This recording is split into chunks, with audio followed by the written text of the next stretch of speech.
시장이 변하는 걸 먼저 인식하고 비즈니스 모델을 바꾼 게 코스트코입니다. 마진 안 남기고 대원제로 돈을 벌어요. 테무는 물건에서 돈 벌 생각 없어요. 이게 쿠팡하고 차이입니다. 핸드폰이 매년 1,300만 대 회귀가 된대요. 이게 자본주의 원리. 소비해야 돌아가는 거예요. 언젠가 자원이 고갈되겠죠. 인도가 인구가 15, 중국이 14억, 인도가 중국 수준으로 왔다고 생각해봐요. 전쟁이 나는 겁니다. 무역 보호주의로 갈 수밖에 없는. 왜 트럼프가 이때 대통령이 됐냐? 기대적 운명인 거예요. 먼저 하는 사람이 세계적 부를 가져가잖아요. 대표적인 일론 머스크. 이런 것들을 몰라서 못하게 하는 일은 없게 하겠다.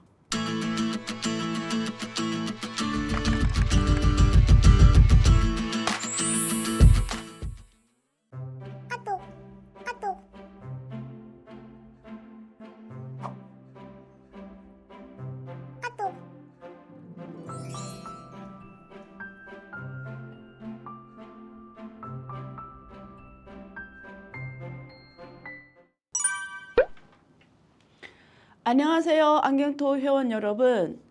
오늘은 트럼프 재당선이 중국, 한국, 그리고 미국 자체에 주는 의미, 나아가서 제가 오늘 이 시간을 이용해서 여러분들이 세계 경제를 한눈으로 꿰뚫는 이 눈을 만들어 드릴게요. 그러니까 제 오늘 강연 들으면 세계 경제를 한눈으로 정리할 수가 있어요. 이렇게.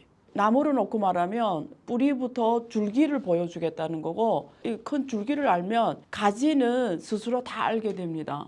그래서 세계 경제를 꿰뚫어보는 눈이 되는 시간이 될 겁니다. 그래서 지금 이 시점에 특히 트럼프라는 이 사람이 두 번째 미국의 대통령 왔는데, 이것이 미국 경제 자체에 의미하는, 전 세계에 의미하는, 그리고 중국, 우리는 한국에 있으니까 한국에 의미하는, 우리 기업들은 어떻게 해야 되냐, 우리 개인은 어떻게 해야 되냐까지 거시적인 데서 미시적인 것까지 한 줄기에서 제가 다 풀어드리겠습니다. 제가 사실 이거 이렇게 핸드폰에 그림, 아까 아침에 와서 저기다 그림 그려서 사진 찍어서 롤리를 한번 정리한 겁니다. 그래서 제가 핸드폰 보는 게 아니라 제 롤리에 따라서 정리해 드릴 테니까 제 롤리를 따라오셔야 됩니다. 엄청난 인사이트가 생길 겁니다. 자, 우리가 기본부터 시작하죠. 기업이 돈을 벌려면 공급 가격과 시장 가격, 수요 가격이라고 할게요. 시장에서 사람들이 사는 가격, 수요 가격. 공급가는 생산 가격이죠. 생산 원가와 시장 가격이 차가 기업한테는 마진입니다. 어느 국가든 어느 기업이든 어느 개인이든 일단은 국가와 개인의 부는 기업이 잘 돌아가야 됩니다. 기업은 개인의 부와 국가의 부를 결정하는 핵심 요소입니다. 그래서 기업이 남기는 마진에서 국가의 세금이 발생하는 거고 국가의 부가 만들어지는 거예요. 개인은 이 국가의 노동을 제공하거나 기업의 노동을 제공하거나 혹은 컨설팅, 지식 서비스를 제공하는 걸 기업에서 만들어내는 부가가치의 일부를 노동자들한테 월급을 주거나 지식 서비스하는 사람들한테 컨설팅 피로 주거나 이렇게 줍니다. 그래서 기업이 핵심이에요. 전 세계 경제를 꿰뚫어 보려면 기업의 경제 행위를 정확하게 알아야 되고, 이거부터 지금 제가 시작을 하는 겁니다. 수요 가격과 공급 가격의 차이, 시장 가격과 생산 원가의 차이가 마진입니다. 마진율. 예를 들면 내가 100원에 파는 물건이 있다고 했을 때 내가 만들어내는데 90원이 들었다. 이러면 10원이 마진이겠죠. 마진율은 10%겠죠. 이런 말입니다. 기업의 입장에서 이 마진이 클수록 이익이 많이 남습니다. 첫째. 두 번째, 생산량 Q. 다 판다고 가정했을 때 생산량 Q가 이 기업의 이익 규모를 결정합니다. 그래서 마진율 곱하기 Q 하면 이 기업의 총이익이 나옵니다. 그러면 기업의 입장에서는 두 가지 방법이 있어요. 마진율을 높이든지 아니면 많이 팔든지. 먼저 마진율 높이는 방법을 얘기해 볼게요. 모든 산업은 다 일정한 마진율이 있어요. 지금 일론 머스크가 하는 테슬라 전기자동차 있잖아요. 처음에 마진율이 굉장히 높았어요. 30%, 25%. 근데 지금 20% 아래로 떨어졌어요. 그래서 모든 산업은 처음에 이 산업이 태어나서부터 성장해서 성숙 단계 거쳐서 쇠퇴하는, 이게 하나의 산업의 생태계입니다. 이렇게. 그래서 이 과정이 기업한테는 마진율 변화로 나타나요. 지금 우리가 신발 만든다, 모자 만든다, 이런 것들은 이미 굉장히 성숙된 산업이 돼서 기업들이 여기 많이 들어와 있어서 마진율이 낮아요. 한 산업을 기준으로 하면은 한 10년, 20년, 30년, 길어서 50년이에요. 주기가. 우리가 이걸 50년 경제 주기라고 합니다. 콘트라에포 기술 주기. 여기에 있으면 제가 전문 다뤘어요. 그러면 이 마진율은 떨어진다는 거예요. 떨어질 수밖에 없다는 거예요. 계속. 한국은 지금까지 고속 성장한 나라였고 최근에 한 10년은 성장률이 확 떨어지기 시작했어요. 그 이유가 뭐냐면 한국을 먹여 살릴 많은 산업들이 성장 산업이었던 거죠. 반도체, 화학 산업, 자동차 산업, 그리고 핸드폰 산업 이런 것들이 다 성장 산업이었죠. 막 시장이 커지는 마진율이 많이 남잖아요. 그냥 기업이 돈을 많이 벌잖아요. 그러면 국가에 내는 세금도 많고 거기서 일하는 사람들 연봉도 올라가고 경제가 또 소비가 확대되면서 막 성장하는 거죠. 그래서 경제가 이렇게 막 성장하는 게 산업의 생명주의와 연관이 있어요. 근데 한국의 이런 산업들이 지금 다 성숙 단계를 지나서 이제 하강 단계에 쇠퇴기에 있는 거예요. 그 말은 마진율이 점점 줄어드는 거예요. 근데 이게 한국 경제만 이런 게 아니고 미국 경제, 중국 경제 다 똑같다는 거예요. 전 세계 경제를 메인 주도 산업으로 대표 선수로 뗐던 이 산업들이 이제는 성장기를 거쳐 성숙기를 거쳐 생명주기가 쇠퇴하는 거니까 전 세계 산업의 대부분이 지금 마진이 계속 줄어들고 있다는 거예요. 그러면 마진이 줄어들면 기업들은 마진율에서 돈을 못 버는 거예요. 우선 이익을 못 남긴다는 거예요. 그러면 이럴 때는 기업이 전략이 변해야 돼요. 그러니까 물건 팔아서 돈 벌 생각 하지 말아야 되는 거예요. 세상이 이렇게 변하는 걸 먼저 인식하고 기업 경영의 비즈니스 모델을 바꾼 게 코스트코입니다. 코스트코는 마진을 최대한 안 남기고 회원제로 돈을 벌어요. 그리고 물류에서 돈 벌어요.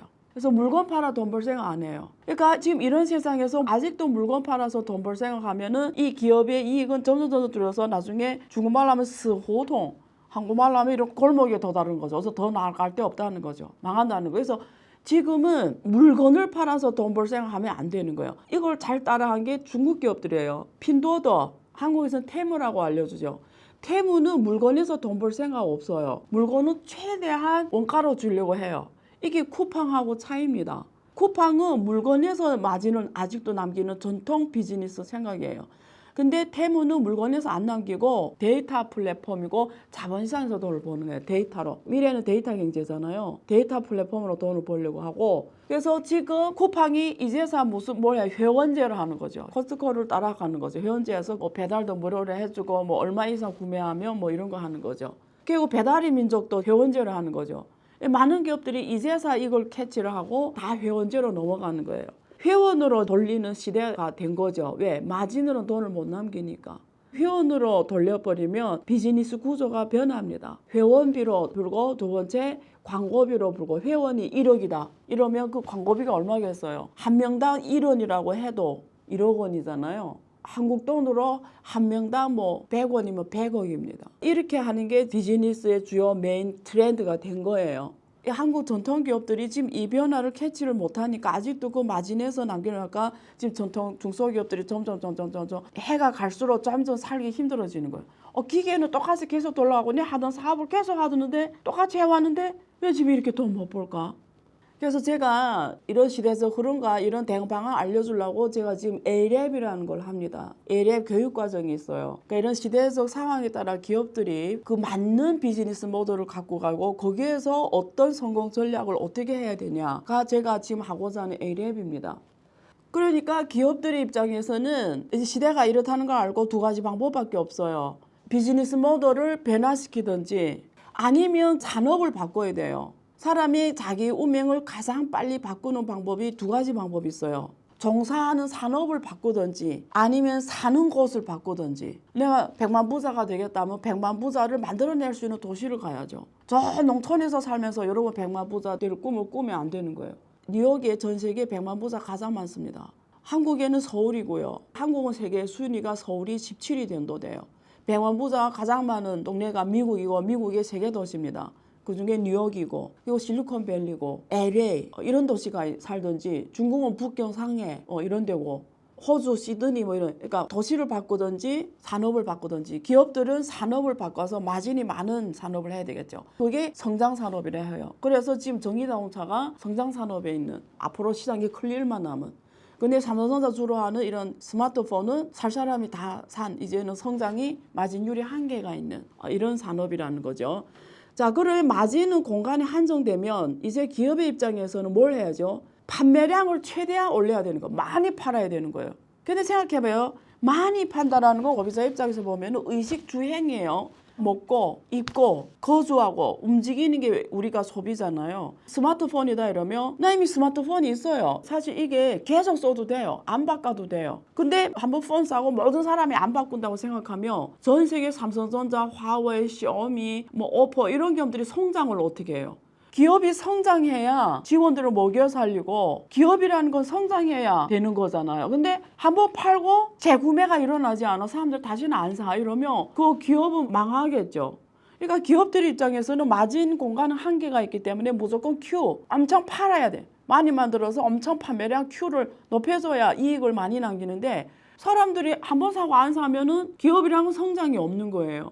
그러니까 지금부터 기업들 전략 최대한 많이 사게 하고 하나 있는데 또 사게 하고 또 사게 하고 그래서 그게 광고입니다. 여러분 넷플릭스에 가면은 다큐멘터리 하나 있어요. 바로 구매하세요라는 다큐멘터리인데 자본주의가 어떻게 사람들이 구매 욕구를 막 자극해서 불필요한 물건들을 계속 전 세계에서 한 사람당 옷이 1000억 개 팔린대요. 1000억 개. 인구가 우리가 80억이잖아요. 80억. 그럼 한 사람당 얼마 사는 거예요? 그리고 스마트 핸드폰이 매년마다 1300만 대가 폐기가 된대요. 기업이들이 일부러 이렇게 하는 거예요. 3년 쓰면 뻐벅거리잖아요. 일부러 그렇게 하는 거예요. 이거 사실 영원히 써도 되는데 그걸 영원 쓰면 누가 돈 벌어요? 그래서 기업들이 일부러 한 3년 정도 쓰면 잘 돌아 안 가게 뻐벅거리게 하고 이런 디자인이나 이런 것들이 점점 수리가 안 되게 해요. 이런 거. 애플도 그렇고 이 대형 기업들이 이런 게 수리가 안 되게끔 만들어놔요. 버리고 살 수밖에 없게 지금 점점 만들어놔요. 그리고 전구 있잖아요. 원래는 2,500시간을 쓸 수 있었어요. 수명이 2,500시간인데 이 전구 기업들이 단합을 해가지고 이 전구의 수명을 1,000시간으로 만들어놨어요. 왜 그러겠어요? 이 전구를 2,500시간씩 쓰면 전구 기업들이 돈 못 버는 거예요. 그래서 분명히 2,500시간 쓸 수 있는데도 1,000시간으로 만들어 놓은 거예요. 스마트폰, 아마존 계속 물건 사게 만들어요. 옛날에 인터넷 플랫폼 나오기 전에 여러 물건 사려면 어떻게 해야 돼요? 지하철 타서 동대문에 가서 1층, 2층, 3층 다 돌아다니고 입어보고 이래야 하나 사잖아요. 이렇게 사는 거랑 아마존에 들어가서 막 그림 보면서 원클릭 한번 딱 클릭하면 딱 누르면 이튿날에 문 앞에 와 옷이 딱 있잖아. 그러면 사람이 구매 행위가 어떻게 바뀌어요? 계속 사는 거지. 옷이 있는데도 또 사고 신이 있는데 또 사고 옛날에 그렇게 가려면 뭐 1년에 10개 살까 말까 한 걸 일주일에 10개 사버리는 거죠. 그러니까 이 지구상에 옷이 넘쳐나는 거고 스마트폰이 1년에 1,300만 대가 버려지는 거고 전구도 한 1,000시간 쓰고 버리는 거고 이게 자본주의 원리예요. 그래서 기업들의 속성은 계속 많이 팔아서 돈을 많이 버는 거예요. 아니면 기술 개발을 해서 마진이 많이 남는 산업을 하든지 마진을 높이려면 기술 개발을 해야 되는 거고 R&D를 엄청 크게 투자해야 되는 거고 이게 마진이 한정된 내 원래 업종에서는 계속 많이 파니까 소비 욕구를 계속 이게 자본주의 원리예요. 기업은 계속 성장해야 되니까. 그러면 자본주의가 계속 이런 식으로 가면 어떤 일이 일어나죠? 우리 지구상의 자원은 고갈되게 돼 있어요. 우리 지구상의 모든 물건은 제한되어 있잖아요. 석유 매장량이 제한되어 있잖아요. 금 매장량이 제한되어 있잖아요. 이 세상의 모든 물건은 매장량이 제한되어 있어요. 근데 자본주의는 계속 소비해야 돌아가는 거예요. 계속 팔아야 성장하는 거예요. 그러면 언젠가는 자원이 고갈되겠죠. 근데 지금까지는 미국, 서유럽이 이미 디벨로퍼드 발전 국가잖아요. 얘네들만 인구가 얼마 안 되잖아요. 인구가 한 예를 들면 과거에 한 50억인데 한 5억만 잘 먹고 잘 살았어. 그때는 자본주의가 막 소비를 확대하고 이래도 별로 위기를 못 느꼈어. 근데 막 글로벌라이제이션 되면서 한국도 잘 살게 되고 일본도 잘 살게 중국도 특히 중국이 잘 살게 됐죠. 14억 인구가. 한번 상상해봐요. 14억인 미국 사람이 수준으로 소비를 한다고 생각해봐요. 오바마가 그런 얘기를 했잖아요. 중국 14억 인구가 미국 사람의 생활 수준으로 가면 전 지구상에 물건이 남아돌 게 없다고. 그러면 중국 사람들이 미국 수준의 1인당 소득이 6만 달러 되고 이러면 어떻게 되는 거죠? 14 곱하기 6. 중국 GDP가 84조 달러 되는 거죠. 미국이 지금 한 27조 되잖아. 그럼 전 세계 자원이 다 중국에 흡수가 되겠죠. 그럼 다른 나라는 어떻게 살죠? 그러니까 결국은 전쟁이 나는 겁니다. 1차 세계대전, 2차 세계 다 결국은 먹거리 싸움이에요. 처음에는 발전 국가만 띵강띵강 뭐 잘 먹고 잘 살았어요. 특히 미국이. 근데 지금 중국 사람들이 막 성장하면서 심지어 미국보다 더 부지런하고 머리도 더 좋아. 고속 성장해. 그리고 중국 시장이 너무 크니까 어서 많은 나라들이 중국에 붙어서 먹고 살려고 해. 그러니까 이제는 세계 지배 구조에서 거버넌스도 중국 쪽으로 가고, 또 중국이 이제 달러 함정에서 벗어나서 위안화 국제화를 하겠대. 석유 결제나 이런 걸 다 위안화로 하겠대. 그러니까 어떻게 돼요? 자본주의 결과는 어떻게 되냐면 자원 고갈, 환경 오염. 지금 전 세계 쏟아지는 쓰레기로 지구온난화 심각하게 하고 빙하가 녹고 있잖아요. 앞에서 물건을 많이 팔아야 되고 1,300만 대가 폐기되잖아요. 이런 핸드폰이. 이게 다 쓰레기인 거예요. 지구가 어떻게 되겠어요? 그러니까 국가 간의 자원 다툼이 발생하면서 심각할 때는 전쟁이 되고, 결국은 그래서 무역 보호주의로 갈 수밖에 없는 거예요. 그래서 왜 트럼프가 이때 대통령이 됐냐 아시겠죠? 시대적 운명인 거예요. 이 시대가 트럼프 같은 사람이 그 자리에 와서 미국이 누리던 그 기득권을 보호해라. 이게 시대 부름으로 여기 온 겁니다. 그래서 지금 무역보호주의를 하는 거예요. 이제 죽은 물건을 안 사. 이렇게 되는 거예요. 왜? 지금까지는 글로벌 속에서는 중국이 물건을 만들고, 그러니까 중국 기업들이 생산자 역할을 한 거죠. 막 성장한 거죠. 중국이 많이 판 거죠. 그러면 미국 사람들 주로 소비를 해준 거죠. 그러니까 돈을 누가 벌었죠? 중국이 벌었죠. 그러니까 이제 중국 물건 안 사. 미국이 주요 시장이잖아. 우리 쓸 거 우리 기업들이 돈 벌게 할 거야. 중국 기업 돈 벌게 안 할 거야. 이래 무역보호주의가 오는 거죠. 그뿐만 아니라 유럽이나 한국이나 일본이 다 관세 적어도 10%에서 20% 때리겠다는 거 아니에요. 인도가 지금 인구가 15억입니다. 중국이 14억이에요. 인도가 중국 수준으로 왔다고 생각해봐. 이제 세상에 무슨 일이 일어나겠어요. 인도하고 중국 합해 30억 인구입니다. 어떻게 될 것 같아? 이 지구상의 자원이. 그 다음에 두 번째, 자본주의 다음에 결과는 빈부격차입니다. 여러분 그거 아세요? 전 세계 상위 0.3% 부자들이 전 세계 부의 67%를 가져요. 전 세계 상위 7.3%가 전 세계 부의 92%를 가져가요. 그러면 전 세계 인구의 92.7%가 전 세계 부의 7.3%밖에 못 가져가는 거예요. 자본주의가 갈수록 자원이 다 자본가한테 집중이 되기 때문에 자본가만 돈 버는 거잖아요. 기업이 있는 자만 돈 버는 거잖아요. 노동자는 월급만 받는 거잖아요. 근데 그게 또 인플레이션이 발생하면서 노동자 벌던 월급이 실제 소득이 줄어드는 거. 그러니까 빈부격차가 점점 드러나면서, 빈부격차가 하면 상위 7.3%만 잘 살잖아요. 그러면 이 7.3%가 소비를 해줘야 되는데 사람이 돈이 많으면 소비할 거 다 해가지고 돈을 오히려 안 써요. 그러면 대부분 인구의 92.7%가 돈이 없어요. 그럼 자본주의가 갈수록 92.7%가 점점 거지가 되면 소비가 안 돼. 그럼 자본주의가 돌아갈 수가 없는 거예요. 그래서 경제 대공황이 발생하는 거예요. 이게 막스의 자본론의 기본 논리 줄기이기도 합니다. 자본주의가 그래서 후에 이건 갈 수 없다는 거 알고 좀 더 분배에 신경 쓴 거예요. 분배. 그래서 유럽 자본주의가 분배 중심의 자본주의잖아요. 그래서 오히려 유럽이나 일본 가보면 사회주의 같거든요. 이래 스위스나 이런 데 가면 내가 은퇴해도 먹고 사는데 걱정 안 들어. 복지제도가 잘 돼 있잖아요. 일본도 가면 거의 사회주의 같아요. 이래 국가에서 그냥 주는 게 너무 많아. 그러니까 빈부격차는 제도 문제입니다. 나누어 주는 문제잖아요. 생산한 걸 분배해 주는 문제잖아요. 그러니까 제도 문제거든요. 근데 이 제도가 계속 분배가 보장이 되려면 민주주의가 돼야 되는 거예요. 왜? 민주주의란 건 투표로 대통령을 뽑잖아요. 그러면 표가 국민들한테서 오기 때문에 당선된 대통령은 국민들을 신경 안 쓰면 다음에 표를 모았잖아요. 그러니까 자기네만 배불리게 먹으면 안 돼요. 이렇게 표를 못 가져오니까 일정 부분에 나눠주게 돼 있어요. 그러니까 자본주의가 민주주의를 실시하는 이유 중에 하나가 이 자본주의를 영속하게 하려면 분배에 신경 써야 되고, 분배 권리를 가져가려면 결국 투표권이 있어야 돼요. 예를 들면 국민들이 표권이 없으면 정치인들이 국민들을 신경 쓰겠어요? 뭐 나를 뽑는 게 국민들이 아니라 내 상사한테 잘 보이면, 내가 정치 커리어리 높아지면 이 사람한테만 잘 보이면 되죠. 국민들 신경 안 쓰겠죠. 그러니까 우리가 독재 정권이라고 하잖아요. 그러니까 이게 그래서 오히려 독재 정권에서는 빈부격차가 더 커진 이유 중에 하나입니다. 결국은 분배 문제는 제도 문제입니다. 재미있는 결론은 전 세계에서 빈부격차가 가장 큰 나라가 미국, 그다음에 중국입니다. 하나는 사회주의, 하나는 자본주의입니다. 결국 이 두 나라가 다 분배가 문제가 있다는 거죠. 중국도 이제는 미국이 이렇게 중국 물건 안 사게 해서 수출 주도형으로 갈 수가 없잖아요. 해외에다 자기 생산을 어마어마하게, 특히 서유럽, 미국 팔아대 얘네 안 사주겠다 하면 그걸 국내 사람들이 사게 해야 되잖아요. 그럼 중국군에 사람 살려면 돈이 있어야 사잖아요.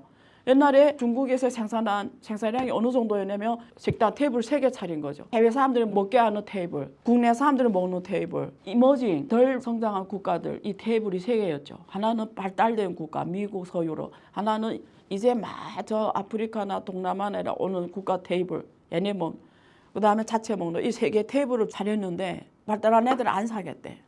근데 저 동남아 애들도 이 발달한 애들이 소비를 안 하면서 이머징 국가들도 성장이 안 돼. 그러니까 테이블이 갑자기 2개 없어진 거예요. 중국 사람들이 만들어낸 생산량은 3개 테이블이에요. 근데 2 테이블이 먹어줄 사람이 없어. 그러면 이 테이블을 국내에서 다 소화를 해야 되는데 국내 사람이 그거 소화하려면 중국 사람 소비 능력이 확 커져 버려야 되는데 중국이 빈부격차가 크다 보니까 단기간에 그걸 할 수가 없는 거예요. 그러니까 지금 중국 경제의 지속성에 있어서 가장 중요한 게 결국 소비주도형 경제라는 말이 나오는 건데 그게 단기간에 결국 하기는 힘든 상황이라는 거죠. 그래서 소비가 하락하면은 결국 세금도 적게 들어오고 판매도 안 되고 마진도 줄어들며 기업들이 이익이 줄어들 거 아니에요. 국가에서 걷어들은 세금이 줄어들 거 아니에요. 국가는 나라 관리마느라고 계속 운영해야 하면 돈이 필요한데 돈이 없으니까 세금은 줄고 정부 부채를 발행하는 거죠. 그러니까 정부 부채가 뭐 하늘 높이 올라가죠. 그게 미국이 지금 올해 처음에 해도 34조 달러 하던 부채가 지금 36조 달러. 이 부채를 상환하는 데만 이자만 1.1조 달러. 그러면 이게 부채가 이제 트럼프 정부하면 40조 달러 넘어가면은 이제는 이자를 못 갚을 때 오는 거죠. 그럼 그때 가서 달러 국채를 누가 사요? 아무도 안 사겠죠. 저거 못 상환하네. 그러면 달러 신용이 줄어들면은 부채를 발행할 수가 없으면 미국이 계속 달러 부채를 발행해서 미국 금융시장 그 부채가 전 세계 외환을 갖고 있는 중국이나 한국이나 일본 이런 데서 사오면서 그 시장이 계속 받쳐주고 당연히 미국 국내 또 기관들이 사주면서 금융 중심으로 이렇게 경제가 돌아갔는데 어느 순간 달러 시용을 잃어버리면 더 못 가는 겁니다. 그러면 트럼프가 지금 와서 하겠다는 게 뭐예요? 이제 중국 기업 돈 벌게 안 할 거야. 우리 기업들을 벌게. 그래서 미국 내에서 생산하겠다는 거예요. 미국 내에서 미국 기업 팔게 하겠다는 거고 그래서 금융이 이제 받쳐주기 힘드니까 제조업으로 부가가치를 만들어서 기업들한테 세금을 안 걷고 혹은 면세시키고 혹은 세금을 절하시키고 세금을 적게 거두고 이래서 기업들이 많이 팔게 이익을 많이 남게 해서 그걸로 하겠다는 건데 문제가 뭐냐면 첫째, 단기에는 세금이 빨리 못 들어오는데 세금을 덜 거두며 정부 부채가 이렇게 심한데 어떻게 한다는 거지? 두 번째, 제조업이라는 게 오랜 글로벌 세계화 속에서 이렇게 오래 구축된 공급망이 있는데 하루아침에 트럼프 임기가 4년밖에 안 됐는데 그 제조업 생태계를 미국 내에 다 만들 수 있어요? 우리가 어떤 물건을 만드는 게 요 나사 하나 없어도 못 만들어요. 근데 미국 내에 그 나사를 생산하는 업체가 없어. 근데 하필 그게 중국이야. 근데 중국 거 안 쓰겠어. 그게 뭐 미국 내에서 나사 갑자기 만들 수 있어요? 그 마진이 적기 때문에 미국 사람들이 월급으로는 그 나사를 못 만들어요. 기술이 안 되는 게 아니라. 그럼 그 제조업 생태계를 하루아침에 못 만드는데 그게 어떻게 한다는 거지? 그렇잖아요. 이런 것들이 앞뒤가 논리가 안 맞는 거죠. 자, 그다음 결제는 달러로 했어요. 그러니까 미국이 이런 심각한 부채를 다른 나라에 그 부채 이전을 시킬 수 있는 거죠. 리스크 이전을 시켜서 미국이 계속 성장해 왔죠. 미국은 주로 IP 기술과 금융으로 성장해 왔잖아요. 이 두 개 다 글로벌 세계화 국가에 팔아서 결국 위기가 올 때마다 달러를 발행해서 전 세계의 이머징 국가가 그 달러가 흘러 들어가고 또 인플레이션이나 어떤 위기가 발생하면 금리를 올려서 그 달러를 싹 끌어 들어와서 다른 나라의 자산 가격을 초토화시키고 그 다음에 또 싸게 가서 그걸 인수합병해가지고 그 자원들을 다 미국 자산으로 만들고 한국이 경험한 98년 IMF잖아요. 이런 논리가 통했다는 거죠. 근데 지금 미국이 무역 보호를 하겠다. 다 미국 내에서 하겠다. 중국 같은 나라하고 장사 안 하겠다 이러면 이런 논리가 안 통하는 거죠. 이 달러의 논리가. 자, 그리고 부채가 계속 올라갈 수밖에 없잖아요. 미국 경제에서. 그러면 다른 나라들은 생각하겠죠. 앞으로 이 달러 국채를 들고 있으면 이건 정이 쪼아들 확률이 있네. 그러면 어떻게 해야지? 이건 100% 점점 달러는 절하될 수밖에 없는데 그러면 큰 나라는 머리를 쓰는 거예요. 세상이 이렇게 오는 게 확정적이기 때문에 그럼 우리가 이거 역이용하자. 그중에 한 개 나라가 중국입니다. 중국이 지금 사우디아라비아에서 20억 달러의 미국 채권을 발행했어요. 웃기잖아요. 중국이 위안화를 쓰는 나라인데 사우디아라비아에 가서 달러로 채권을 발행했어요. 왜 그러냐면 사우디아라비아가 기름을 많이 파니까 달러가 많잖아요. 근데 그 달러를 어디다 쓸 줄을 몰라. 그래서 중국이 방대한 외환 보유액을 담보로 그리고 방대한 중국의 제조업 능력을 담보로 미국 달러 채권을 발행하면 사우디가 남아도는 달러로 사겠죠. 그럼 나중에 미국이 그 달러를 계속 절하시켜도 중국은 손해 안 보는 거예요. 왜냐면 그 절하된 달러를 가지고 상환하면 되니까. 그래서 지금 4.3%의 표면이자 금리로 지금 달러 채권을 발행한 겁니다. 그리고 미국이 중국하고 금융전쟁 하잖아요. 금융전쟁 할 수밖에 없잖아요. 결국. 그러니까 그때 달러가 또 없으면 안 되잖아요. 그러니까 달러 채권을 발행해서 달러를 확보하는 거죠. 그리고 그걸 전 세계 결제에 쓰는 거죠. 중국이 지금 전 세계에서 무역을 제일 많이 하는 나라입니다. 5조 달러 넘거든요. 미국보다 훨씬 많아요. 그걸 달러로 결제하면 미국이 어떤 달러 정책에서도 중국은 피해를 덜 입는 거니까 그걸 해칭한다고 해요. 통화 가치 절하의 해칭 전략이라고 보시면 돼요. 그래서 지금 이렇게 중국은 머리 쓰고 있다. 그 다음에 미국의 입장에서는 앞에서 말한 논리대로 자본주의 논리로 계속 가게 되면 답이 안 보여요. 그러니까 미국 달러 신용은 점점 줄어들 수밖에 없어요. 미국 달러는 이대로 가면 종이 조각이 될 수밖에 없어요. 그러면 이것도 지금까지도 미국은 잘 갈 거야, 미국은 될 거야, 미국은 세계 패권이 아무도 미국 뭐 이게 이런 게 아직도 세계 대부분 국민들의 머릿속에 있단 말이에요. 그러니까 달러 신용이 아직도 안 무너지는데 이게 계속 간다고 생각해봐요. 미국 부채가 40조, 45조, 50조 이제 거기에 국내에서 생산하는 부가가치로 이자도 못 내게 되면 어느 나라가 달러를 쓰겠어요. 결국 이론적으로 그런 날이 올 수도 있다는 거죠. 그러니까 미국의 트럼프는 일론 머스크 같은 사람들은 이거는 갈 수 없다라는 걸 누구보다 잘 알 거예요. 그러니까 지금 하는 게 뭐예요? 정부 공무원들 줄이는 거잖아요. 공무원이 한 1,900만 명이 되는데 거의 1,800만 명 정도가 일자리, 그렇게 많은 사람 공무원 필요 없다. 다 잘라버린. 뭐 다 자를 수는 없겠죠. 폭동이 일어날 수도 있어요. 그러니까 어떤 식으로 할 건데 공무원들이 다 잘라가지고 정부의 효율성을 높이겠다는 거 아니에요. 정부 지출을 줄이겠다는 거 아니에요. 법인세를 절감시켜야 되니까 세금이 줄어들 수밖에 없고 정부 지출로 줄여줘야 되잖아요. 그런 거를 통해서 미국 효율성과 신용을 높이겠다는 거고 그 다음에 코인 공화국으로 만들겠다는 거 아니에요. 그러니까 옛날에 금본위제였잖아요. 달러 신용이 금본위제였다가 1970년 8월 15일에 닉슨 대통령이 폐지를 선언합니다. 그러니까 달러가 그냥 종이돈이 돼버린 거죠. 실제는 아무도 패깅된 게 없는데 후에 석유에 패깅됐다고 석유 달러라고 하는데 어쨌든 실제는 원리적으로 그냥 종이 조각인 거죠. 근데 우리가 왜 달러를 좋아하냐? 미국이라는 전 세계에서 1위 GDP 규모, 미국이라는 군사 파워, 미국이라는 모든 기술 파워. 미국을 대체할 국가가 없잖아요. 그리고 또 주로 전 세계 모든 무역은 다 달러로 결제하니까 거기에 대한 신용을 주는 건데 근데 그게 지금 부채가 계속 올라갈 수밖에 없는 논리 하에서는 다른 뭔가 패깅되어 있어야 되는 거죠. 금시가 총액이 지금 한 17조 달러 정도 됩니다. 금도 그 역할을 할 거고 그리고 비트코인은 금이 한 10분의 1밖에 안 되는데 가격이 10배 오른다고 생각했을 때 결국 합하면 한 34조 달러, 35조 달러 되죠. 미국이 그걸 다 가져가지는 않겠지만 그래도 거기에 한 60% 지분을 미국이 갖고 있다 이러면 미국 달러에 대한 어떤 신용 담보가 되겠죠. 그리고 미국이 갖고 있는 뭐 전통 경쟁력이 있는 산업들 이런 것들이 다 달러를 받쳐주는 신용이 되겠죠. 이런 것들이 다 지금 트럼프가 생각하는 전략의 선상에 있다는 말씀을 드리는 거예요. 제가 한번 큰 그림을 그려줬잖아요. 쭉. 자 여기에서 여러분 기업 대표면 어떤 생각이 들어요? 어떻게 해야 돼요? 여러분 고민은 마진과 판매량, Q 이 두 개에서 전략을 짜야 되는 겁니다. 어떻게 많이 팔까? 원래 산업 마진이 점점 줄어들어. 그럼 Q를 높여야 되는데 지금 세상이 쇼츠펌이니 라이브니 하이 돌아가는 논리가 변해버렸어요. 그럼 어떻게 해야 되냐? 그래서 제가 이런 걸 시대적 흐름이라고 합니다. 그래서 A랩이라든지 제가 하는 프로그램이 제 교육과정에 가치는 딱 한 가지 있어요. 제가 추구하는 가치. 새로운 게 오잖아요. 어떤 시대적 시초가 있잖아요. 그걸 먼저 하는 사람이 항상 세계적 부를 가져가잖아요. 그게 대표적인 일론 머스크잖아요. 중국 같으면 알리바바, 요즘에는 핀도도 이런 기업들이죠. 근데 이제는 또 다른 게 더 가야 되죠. 그래서 이런 것들을 기업들이거나 우리 개인들이 몰라서 못하게 하는 일은 없게 하겠다.